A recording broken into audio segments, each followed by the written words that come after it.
ہم وہی کہیں گے جو ہمارا دین ہم کو بتاتا ہے، عمل کرو تو تمہارا بھلا ہے۔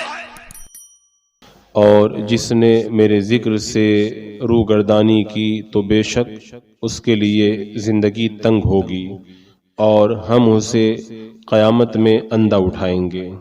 قال رب لما حشرتنی اعمی وقد كنت بصیرا، عرض کرے گا کہ اے میرے پروردگار مجھے تو نے اندھا کیوں اٹھایا، میں تو آنکھ والا تھا۔ قال كذلك اتتك آیاتنا فنسیتها وكذلك اليوم تنسى، فرمایا ایسے ہی تیرے پاس ہماری آیتیں آئیں تو تو نے انہیں بھلا دیا، اسی طرح آج تجھے بھلایا جائے گا۔ وَكَذَلِكَ نَجْزِي مَنْ أَسْرَفَ وَلَمْ يُؤْمِنْ بِآيَاتِ رَبِّهِ وَلَعَذَابُ الْآخِرَةِ أَشَدُّ وَأَبْقَىٰ، فرمایا اور ایسے ہی ہم اسے سزا دیتے ہیں جو حد سے بڑھ جائے اور اپنے رب کی آیتوں پر ایمان نہ لائے، اور آخرت کا عذاب سخت تر ہے اور زیادہ دیر باقی رہنے والا ہے۔ ان آیات کریمہ میں جو ذکر ہوا کہ جو میرے ذکر سے منہ موڑتا ہے اس کی زندگانی تنگ ہو جاتی ہے، یہاں پر زندگانی کے تنگ ہونے سے مراد کیا ہے؟ میرے ذکر سے منہ موڑتا ہے، میرے ذکر سے مراد ہے یا تو میرا دین، یا اس سے مراد ہے میری کتاب کی تلاوت، اور ایک قول یہ ہے کہ اس سے مراد ہے اسلام کے دین برحق ہونے پر جو دلائل دیے گئے وہ، اور یا پھر ذکر سے مراد ہے میرے آقا صلی اللہ تعالی علیہ وسلم۔ تو پھر آیت کریمہ کا مطلب یہ ہوا جو میرے دین سے منہ موڑے، یا میری کتاب کی تلاوت سے منہ موڑے، یا اسلام کے دین برحق ہونے کے جو دلائل ہیں ان دلائل سے منہ موڑے، یا پھر میرے محبوب اکرم صلی اللہ تعالی علیہ وسلم سے منہ موڑے، جو بھی ذکر سے منہ موڑے گا یعنی ان سے منہ موڑے گا تو اللہ تعالیٰ نے فرمایا اس کی زندگانی تنگ ہوگی۔ اب زندگانی تنگ ہونے کا معنی یہ ہے کہ زندگی گزارنے کے تین محمل ہیں، یعنی دنیا، قبر اور آخرت۔ تو دنیا میں بھی تنگی، قبر میں بھی تنگی، اور آخرت میں بھی اس کے لیے تنگی ہی تنگی کا سامان ہوگا۔ اور اکثر مفسرین نے یہ کہا ہے کہ اس آیت سے مراد یہ ہے کہ کافر کی زندگی دنیا میں تنگی کے ساتھ میں گزرے گی، اس لیے کہ مسلمان اللہ تعالیٰ پہ بھروسہ رکھتا ہے، اللہ پہ اعتماد رکھتا ہے، اس کے پاس کچھ ہو یا نہ ہو جس حال میں بھی وہ رہتا ہے بہت خوش رہتا ہے۔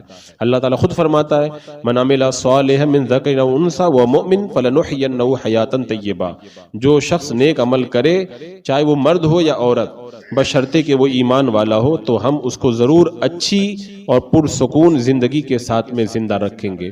تو اہل ایمان کی زندگی بڑی عمدہ ہوتی ہے اور کافر کی زندگی تنگ ہوتی ہے۔ اب جو شخص کافر ہوتا ہے وہ دنیا کے جمع کرنے میں حریص ہوتا ہے، ہر وقت دنیا کو جمع کرنے کی فکر کے اندر لگا رہتا ہے، پھر اسے ہر وقت یہ فکر رہتی ہے کہ اس کا مال اور اس کی دولت کہیں کم نہ ہو جائے، اس کا دبدبہ چلا نہ جائے، اس کی عزت کم نہ ہو جائے۔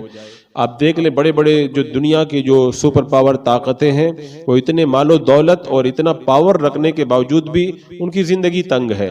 آج جو دنیا کے اندر بڑے بڑے ایٹمی ہتھیار بنانے کی جو ہوڑ لگی ہوئی ہے اس کا مطلب کیا ہوا؟ یعنی سب کچھ ہے اس کے باوجود بھی ان کے دل میں ایک ڈر ہے، اسی ڈر کی وجہ سے وہ ایٹمی بم اور ایٹمی ہتھیار بنانے میں لگے ہیں کہ دشمن کہیں ہمارا کچھ بگاڑ نہ دے، دشمن ہمارے ساتھ میں کچھ ایسا نہ کر دے جو ہماری ہلاکت کا سبب بنے۔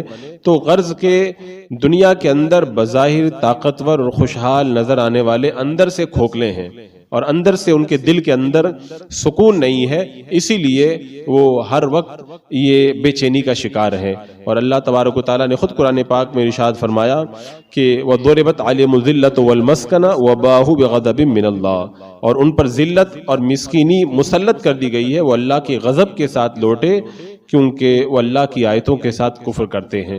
اسی طرح اللہ تعالیٰ نے جگہ ارشاد فرمایا کہ وَلَوْ أَنَّ أَهْلَ الْقُرَىٰ آمَنُوا وَاتَّقَوْا لَفَتَحْنَا عَلَيْهِمْ بَرَكَاتٍ مِّنَ السَّمَاءِ وَالْأَرْضِ، اگر ان بستی کے رہنے والے ایمان لے آتے اور تقوی اختیار کرتے تو ہم ان پر آسمان اور زمین کی برکتیں کھول دیتے۔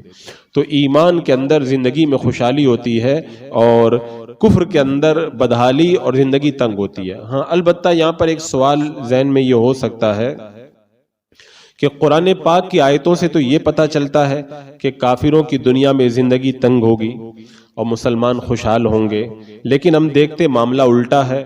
کافر دنیا میں بڑے خوشحال ہیں، مال و دولت والے ہیں، مسلمان غربت کا شکار ہیں، معاشی تنگی کا شکار ہے۔ اور حدیث پاک میں بھی یہی ہے کہ نیک لوگ دنیا میں مشکلوں میں گرفتار رہتے ہیں، جیسا کہ ایک حدیث پاک میں ہے کہ مصعب بن عمیر کہتے ہیں میں نے عرض کیا یا رسول اللہ کون سے لوگ زیادہ مصائب میں مبتلا ہوں گے، مصیبت میں کون لوگ زیادہ مبتلا ہوں گے؟ تو اللہ کے رسول علیہ السلام نے فرمایا انبیاء کرام، پھر جو ان سے زیادہ قریب ہو، پھر جو ان سے زیادہ قریب ہو، یعنی انبیاء کرام اور ان کے قریب والے دنیا کے اندر طرح طرح کے مصائب و آلام میں گرفتار ہوتے ہیں۔ انسان اپنے دین کے اعتبار سے مصائب میں مبتلا ہوتا ہے، یعنی اگر اس کے دین میں مضبوطی ہے تو اس کی مصیبت زیادہ سخت ہوگی، اور اس کے دین میں نرمی ہے تو اس کے اعتبار سے وہ مصائب میں مبتلا ہوگا۔ تو بندے پر مصائب اس طرح آتے رہیں گے یہاں تک کہ وہ اس حال میں زمین پر چلے گا کہ اس کا کوئی گناہ باقی نہیں رہے گا۔ تو اس حدیث پاک سے بھی یہی پتہ چلتا ہے کہ دنیا میں نیک لوگ پریشان رہیں گے، مشکلوں میں گرفتار رہیں گے، اور اوپر آپ نے جو بیان کیا اس سے تو یہ پتہ چل رہا ہے کہ کافر دنیا کے اندر تنگی کا شکار رہیں گے۔ ایسے ایک حدیث پاک اور ہے، اللہ کے رسول علیہ السلام نے ارشاد فرمایا سب سے زیادہ مصائب میں انبیاء مبتلا ہوتے ہیں، پھر علماء، پھر وہ جو ان سے زیادہ قریب ہوں، پھر وہ جو ان سے زیادہ قریب ہوں۔ تو اللہ کے رسول علیہ السلام نے انبیاء کرام اور علماء کرام کو زیادہ مشکل میں گرفتار فرمایا، کیونکہ یہ لوگ اللہ کی بارگاہ میں ان کا رتبہ ہوتا ہے، اور اللہ تعالیٰ جن سے خوش ہوتا ہے انہی کو مشکلوں کے اندر گرفتار کرتا ہے۔ تو اب یہ دو چیزیں ہوں گئی، آیت کریمہ بتا رہی ہے کہ کافر کی زندگی تنگ ہوگی، مسلمان کی زندگی اچھی ہوگی، اور ان حدیثوں سے پتہ چل رہا ہے کہ کافر کی زندگی دنیا میں اچھی ہے لیکن نیک لوگ مصیبتوں میں گرفتار ہوں گے۔ اور ہم دیکھ بھی رہے ہیں کہ دنیا میں نیک لوگ زیادہ پریشان ہیں، مطلب مالی تنگی کا شکار ہیں، اور کافر جو ہے وہ خوشحالی اور مالی خوشحالی کا شکار ہیں۔ تو اس کا جواب یہ ہے کہ یہاں پر آیت کریمہ میں تنگ دستی مراد نہیں ہے، بلکہ زندگی کی جو ہے وہ بے سکونی اور بے اطمینانی مراد ہے۔ مسلمان کے پاس دنیا میں غربت ہوگی، پریشانی ہوگی، مشکلیں ہوں گی، لیکن اس کا دل مطمئن رہے گا کہ میرا پروردگار دیکھ رہا ہے، وہ آج اگر مجھے نہیں دے رہا تو کل دے گا، اور کل نہیں تو اللہ تعالیٰ پھر آخرت کے اندر مجھے اجر عطا فرمائے گا۔ اور کافر دنیا میں کتنا بھی خوشحال ہو لیکن اس کی زندگی اس طرح تنگ ہے کہ اسے آخرت پر کوئی یقین اور کوئی ایمان ہے ہی نہیں، تو بظاہر وہ عیش و عشرت میں ہے لیکن اس کا دل غمگین اور پریشان رہتا ہے، وہ شب و روز دولت، منصب، مال اور ان کے حصول میں سرگرداں رہتا ہے، پھر اس کی حفاظت کی فکر کرتا ہے، اور اسی طرح ناجائز طریقوں سے وہ مال جمع کرتا رہتا ہے۔ اس طرح اس کا ضمیر بھی اس کو ملامت کرتا ہے کہ تو کتنا بڑا مجرم ہے، لوگوں پہ ظلم کر کے مال غلط طریقے سے جمع کر رہا ہے۔ تو دل کا سکون اللہ تعالیٰ اہل ایمان کو دیتا ہے، اور اگرچہ بظاہر مال کافروں کے ہاتھوں کے اندر آپ کو موجود نظر آئے، لیکن اس کا یہ مطلب نہیں ہے جو عام طور پر لوگ سمجھتے ہیں۔ اسی طرح ایک روایت میں یہ ہے ہر وہ مال جو میں بندوں میں سے کسی بندے کو دیتا ہوں، چاہے وہ کم ہو یا زیادہ، وہ اس میں میری اطاعت نہ کرے تو اس کے اندر کوئی خیر نہیں ہے۔ تو یہ ہے زندگی کی تنگی۔ اچھا، یہاں پر حضرت ابو ہریرہ رضی اللہ تعالیٰ عنہ سے ایک روایت ہے، اللہ کے رسول علیہ السلام نے ارشاد فرمایا تم یہ جانتے ہو کہ یہ آیت کن لوگوں کے بارے میں نازل ہوئی؟ فَإِنَّ لَهُ مَعِيشَةً ضَنْكَ، یعنی زندگی تنگ ہوگی۔ اللہ نے کس کے لیے فرمایا؟ کیا تم جانتے ہو زندگی تنگ ہونا کیا ہے؟ تو صحابہ کرام نے عرض کیا یا رسول اللہ اس کے رسول زیادہ جانتے ہیں۔ تو میرے آقا صلی اللہ تعالیٰ علیہ وسلم نے ارشاد فرمایا یہ قبر میں کافر کا عذاب ہے۔ اس آیت کریمہ میں جو تنگی فرمایا گیا یہ قبر میں کافر کا عذاب ہے۔ اس ذات کی قسم جس کے قبضہ قدرت میں میری جان ہے، کافر پر 99 سانپ قبر کے اندر مسلط ہوں گے، اور ہر سانپ کے 99 فن ہوں گے، اور وہ اس کے جسم میں پھونک ماریں گے اور قیامت تک اسے ڈستے اور نوچتے رہیں گے۔ تو یہ کافر کی زندگی قبر کے اندر جو تنگ ہوگی، اس حدیث پاک کی روشنی کے اندر اس تنگی کو اللہ تعالیٰ نے اس آیت کریمہ کے اندر بیان فرمایا۔ اور ایک امام سیوطی نے ایک روایت نقل کی کہ کافر کی قبر اس پر تنگ ہو جائے گی یہاں تک کہ اس کی پسلیاں ایک دوسرے کے اندر گھس جائیں گی، اتنی زیادہ قبر کے اندر اللہ تعالیٰ اس کے اوپر تنگی کرے گا۔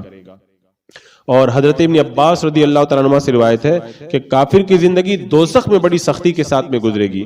اس کے کھانے کے لیے کانٹے، بدبودار درخت اور تھوڑ کے درخت ملیں گے.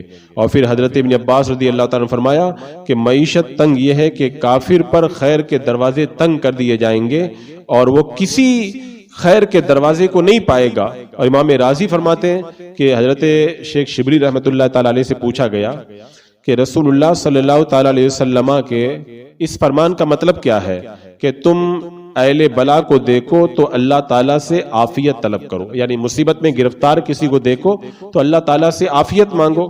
تو حضرت شیخ شبلی رحمۃ اللہ تعالی علیہ نے فرمایا اہل بلا سے مراد ہے اہل غفلت. ان کی سزا یہ ہے کہ اللہ تعالیٰ نے ان کو ان کے نفسوں کی طرف لوٹا دیا ہے اور ان سے زیادہ اور کس کی زندگی تنگ ہوگی. یعنی جو آدمی غفلت کا شکار رہتا ہے اس کی زندگی تنگ ہوتی ہے. کیوں؟ وہ ہر وقت اپنے آپ ہی کے اندر پھنسا رہتا ہے اور اللہ تعالیٰ کے جو نیک بندے ہیں اپنے نفس کے اندر گرفتار نہیں ہیں، وہ اللہ کی یاد میں مگن رہتے ہیں تو ان کے دل کے اندر اطمینان اور سکون پیدا ہوتا ہے. تو حضرت شبلی فرماتے ہیں کہ اللہ تعالیٰ نے ان لوگوں کو ان کے نفس کے سپرد کر دیا ہے، اس لیے وہ دنیا کے اندر تنگی کا شکار رہتے ہیں.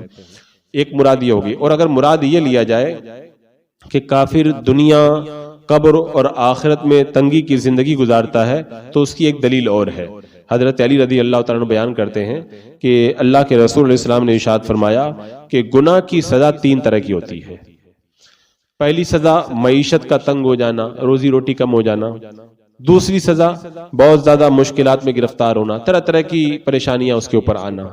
تیسری بغیر اللہ کی معصیت کے روزی اس کو حاصل نہ ہونا، یعنی اگر وہ کچھ بھی کمائے گا تو گناہ کر کے ہی کمائے گا، بغیر گناہ کے وہ کما ہی نہیں سکتا. تو یہ گناہ کی 3 سزائیں اللہ تعالیٰ دیتا ہے بندوں کو.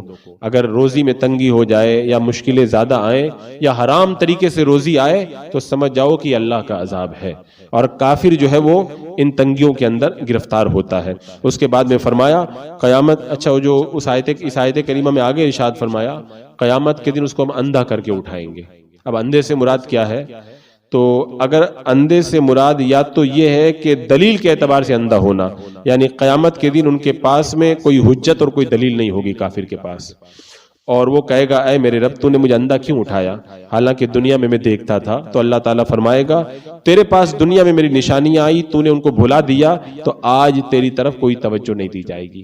یا تو یہ مراد ہے، اور یا پھر اندھے سے مراد یہ ہے کہ اس کو واقعی ہی اندھا کر کے اٹھایا جائے گا اور وہ آخرت کے اندر بعد ایسی حالتیں ہوں گی کہ وہ کچھ بھی نہیں دیکھ پائے گا، یعنی قیامت کے ہولناک مناظر کی وجہ سے اس کی آنکھوں کی روشنی چلی جائے گی. تو یہ اس آیت کریمہ کی ایک تفسیر یہاں پر یہ بھی بیان کی گئی ہے، یعنی جو اپنے رب کی نافرمانی کرے، اس کے رسولوں پر ایمان نہ لائے تو ہم دنیا یا برزخ میں اس کی زندگی تنگ کر دیتے ہیں، اور آخرت کا عذاب دنیا اور قبر کے عذاب سے بہت زیادہ سخت ہے.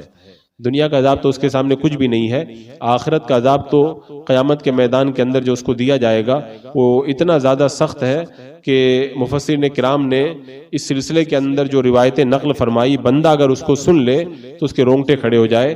جیسا کہ حدیث پاک میں ہے اللہ تبارک و تعالیٰ نے حضرت جبریل علیہ السلام کو جنت دیکھنے کا حکم دیا. تو حضرت جبریل علیہ السلام جنت کے زیب و زینت اور اس کے اندر کی نعمتوں کو دیکھیں. جب آپ گئے آپ نے غور سے دیکھا تو واپس آ کے اللہ تعالیٰ سے عرض کیا اے اللہ جو بھی اس کے متعلق سنے گا جنت کے بارے میں اس میں ضرور داخل ہوگا. اس کے بعد میں اس کے ارد گرد تکلیفوں کی باڑ لگا دی گئی، تکلیفوں کی دیوار کھڑی کر دی گئی. پھر فرمایا اے جبریل اب جا کے جنت کو دیکھو. تو جبریل علیہ السلام نے اس دیوار کو دیکھ کے عرض کیا اللہ اب کسی کے داخل ہونے کا امکان نظر نہیں آتا، اب لوگ اس میں کیسے جائیں گے؟ اتنی مشکلوں سے جنت گھری ہوئی ہے، کون اس میں جا پائے گا؟ اس کے بعد میں اللہ تعالیٰ نے جہنم کے دیکھنے کا حکم دیا. حضرت جبریل علیہ السلام جہنم اور اس کے اندر کے عذاب کی چیزوں کو دیکھے تو عرض کیا اللہ جو اس کا نام سنے گا وہ اس سے کوسوں دور بھاگے گا اور کوئی بھی اس کے اندر جانے کا نام بھی نہیں لے گا. اب اس کے بعد میں اللہ تعالیٰ نے جہنم کو خواہشات سے گھیر دیا. پھر اللہ تعالیٰ نے کہا اب دوبارہ جا کر کے دیکھو. جبریل علیہ السلام دوبارہ جا کر کے دیکھے تو عرض کیا اللہ اب تو اس کے اندر ہر کوئی داخل ہو جائے گا. یعنی جنت اتنی بڑی نعمت اور جہنم اتنا بڑا عذاب، کوئی جانا ہی نہیں چاہتا ہے، لیکن جب اس کے ارد گرد جو ہے وہ خواہشات کو رکھ دیا گیا، یعنی جنت کے ارد گرد مصیبتوں کو رکھ دیا گیا تو جاننا مشکل ہو گیا، اور جہنم کے چاروں طرف خواہشات کو رکھ دیا گیا تو اب لوگ خواہشات کے پیچھے دوڑ دوڑ کر کے جا رہے ہیں اور جہنم میں گر رہے ہیں۔ تو حضرت جبریل نے کہا اے اللہ اب تو ہر کوئی اس کے اندر داخل ہو جائے گا، کیونکہ لوگ خواہشات کے پیچھے پیچھے جائیں گے اور خواہشات ان کو سیدھا جہنم کے اندر لے جا کر کے گرا دیں گی۔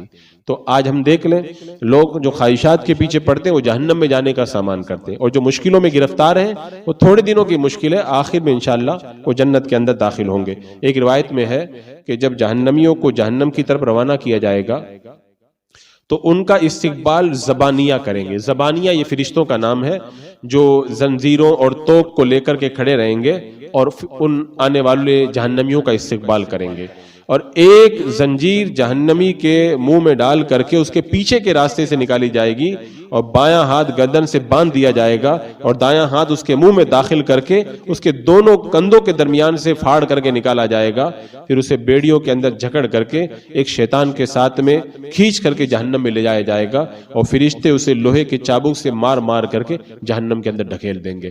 تو اتنا سخت عذاب ہے جہنم کا جو اللہ تعالیٰ نے اس آیت کریمہ کے اندر بیان فرمایا۔ حدیث پاک میں ہے جہنم کا سب سے ہلکا عذاب یہ ہے کہ آگ کے جوتے پہنائے جائیں گے جس کی گرمی سے اس کا دماغ ابلنے لگ جائے گا۔ تو اس سے پتہ چلا کہ عقل مند پہ لازم ہے کہ عذاب کے اسباب اور آخرت میں اندھے پن کی جو وجہ ہے اس سے بچے، اور کوشش کرے کہ قیامت میں اندھا نہ ہو اور اللہ کے سخت عذاب میں گرفتار نہ ہو۔ یہ آج ہی بندہ کوشش کر لے، نہیں تو پھر کل اس کے لیے کچھ کرنا چاہے گا تو کچھ کر نہیں پائے گا۔ تو اس آیت کریمہ کے اندر بندوں کے لیے بڑا درس، بڑا سبق اور بڑی عبرت کا سامان موجود ہے۔